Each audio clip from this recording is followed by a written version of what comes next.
Have you ever felt like your life was falling apart, not because of some disaster, but because of one careless word, one emotional outburst, one impulsive swipe of your card, or a sleepless night trapped in your own thoughts? It's not the outside world that's breaking you. It's the lack of foundation within. In a time when everyone is obsessed with controlling others, controlling outcomes, controlling appearances, the Stoic takes a different path. He chooses to master the only thing he truly owns, himself. His battlefield is quietist discipline focused on 4 inner realms: speech, mood, mind, and money. Part 1. Control your mouth. The power of restrained speech. The strongest person in the room is never the one who talks the most. It's the one who knows when to stay silent. We often think speaking up, especially when we're right, is a form of courage. But the Stoics challenge us with a deeper question. Is it necessary? Is it helpful? Is this the right moment?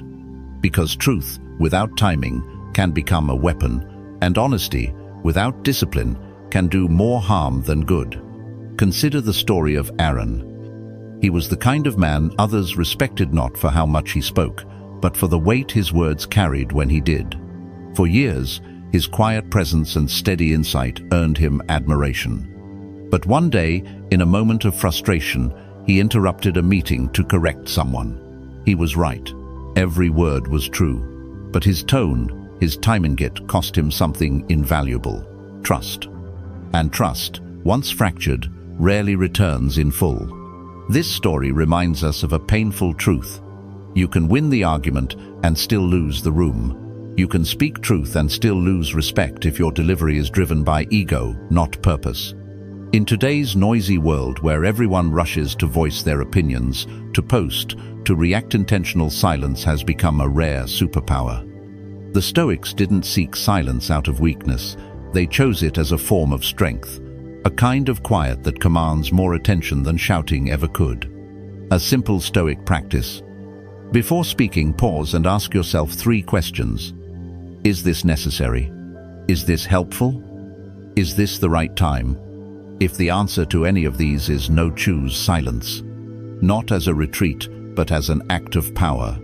Because every word you speak is a reflection of your character. Let your words build bridges, not burn them. Speak less, mean more. Let your silence echo louder than noise. Part 2. Control your mood, mastering the inner storm. Emotions are not the enemy, but acting on them without awareness is self-destruction. We've all had those days. You spill coffee on your shirt in the morning, and somehow the day just spirals. That minor frustration follows you into the meeting room. It leaks into your tone with co-workers. It lingers at home. You lie in bed, exhausted not from physical effort, but from emotional chaos. One tiny moment hijacked your entire day. That's the danger of an untamed mood. It multiplies. The story of Jason captures this perfectly. After months of job searching, he finally landed a high-stakes interview. But that morning, everything went wrong. He woke up late, hit traffic, spilled coffee on himself. By the time he sat across from the hiring manager, he carried more than nerves.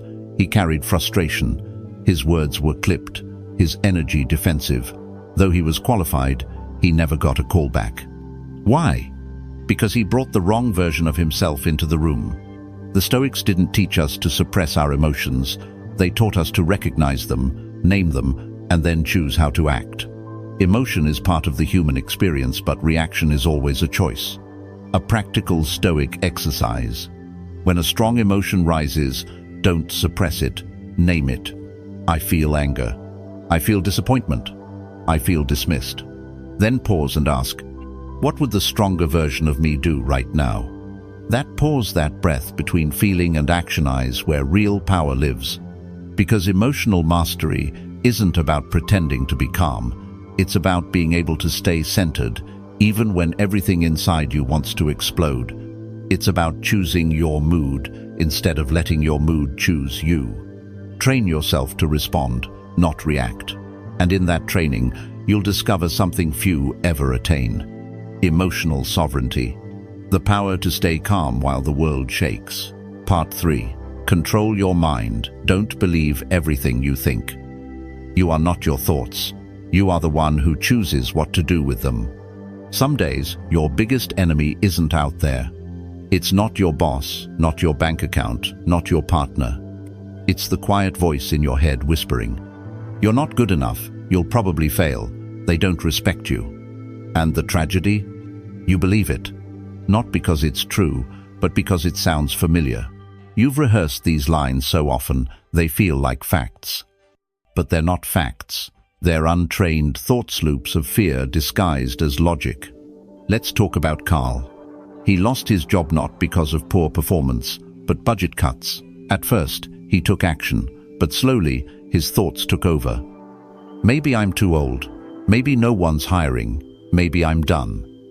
He stopped applying, stopped replying, and eventually stopped believing. The Stoics warned us of this trap. It's not events that disturb us, Epictetus said, but our judgments about them. Your mind doesn't reflect reality, it interprets it. And if you don't question that interpretation, you'll live inside a story you never consciously chose. Stoic mind training.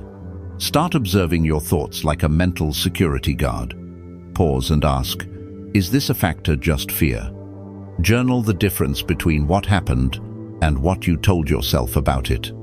If the thought doesn't serve your growth, dismiss it like junk food. Just because it showed up doesn't mean it deserves to stay. When you train your mind to observe, not obey, you stop being a victim of your thinking and start becoming its master. And that's what Stoicism really teaches us. Not how to shut off our minds, but how to clean them, challenge them, and choose the thoughts that build the future we actually want. Your mind isn't a mirror, it's a tool, sharpen it. Part 4. Control your money. Turn your wallet into a weapon of freedom. True wealth isn't about how much you earn, it's about how little you need to feel whole. Most people don't have a money problem.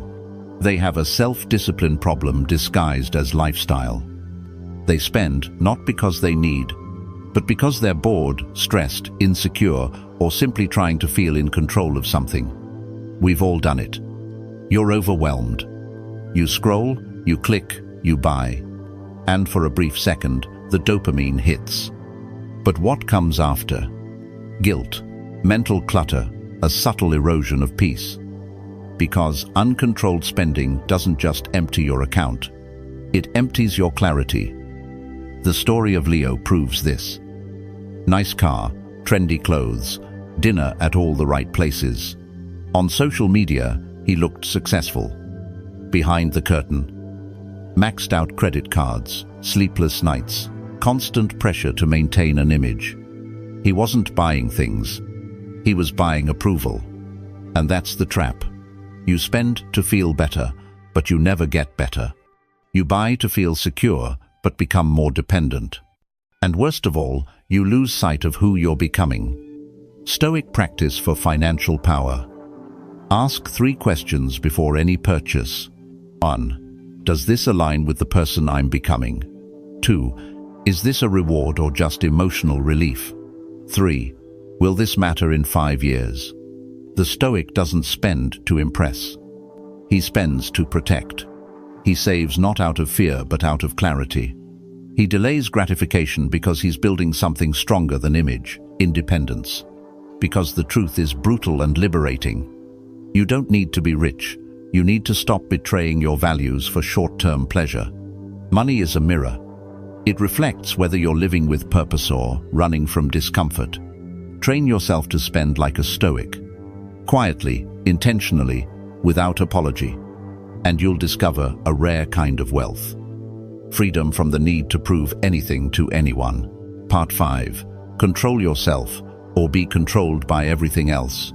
If you don't lead yourself, something else will. Your anger, your fear, your habits, or your past. We often talk about freedom. Freedom to do what we want, say what we feel, spend how we like. But here's the hard truth. What most people call freedom is just unfiltered impulse. They think freedom is doing whatever they feel like. But Stoicism teaches the opposite. True freedom is the ability to choose the harder path when it's the right one. To delay, to discipline, to direct yourself with intention even when no one is watching. Take Anthony, for example. He reacted to everything. Criticism, he lashed out. Unexpected bill, panic. Tough conversation, he blamed others. Outwardly, he seemed bold, but it wasn't strength. It was emotional chaos dressed up as confidence. Because if the world can push your buttons, it owns you. Every unfiltered word, every emotional purchase, every wasted hour. They seem small until one day you look up and realize your life isn't being lived, it's being leaked. The Stoic path is not about suppressing your humanity. It's about elevating your awareness. To be able to look in the mirror and ask, am I the master of my reactions? Or just a slave to my mood swings? Do my habits reflect discipline or distraction? The Stoic solution. Start small. Build a life that respects who you're trying to become. Say no when comfort whispers yes.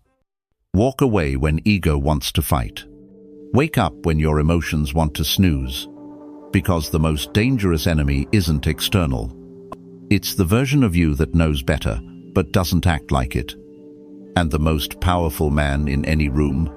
Not the loudest, not the richest, but the one who can rule himself when no one else can. Own yourself, or prepare to be owned. There is no middle ground. Conclusion: become unbreakable. You can't control the world, but you can control how you respond to it. And that alone will shape the entire world you live in. So ask yourself, am I controlling my words or letting emotions speak for me? Do I act on moods or on principles? Do I spend to impress or to express my values? Do I own my mind or obey my doubts? If even one of those questions stings good, that means you're ready. Ready to walk the path of the Stoic. Because the one who controls himself can never be controlled by fear, emotion, money, or public opinion. If this message resonated with you, leave a comment below. Inner power. Let it be your quiet commitment to live with intention. And if you're ready for more, subscribe to the Stoic Habit so you don't miss the next chapter in mastering your inner world.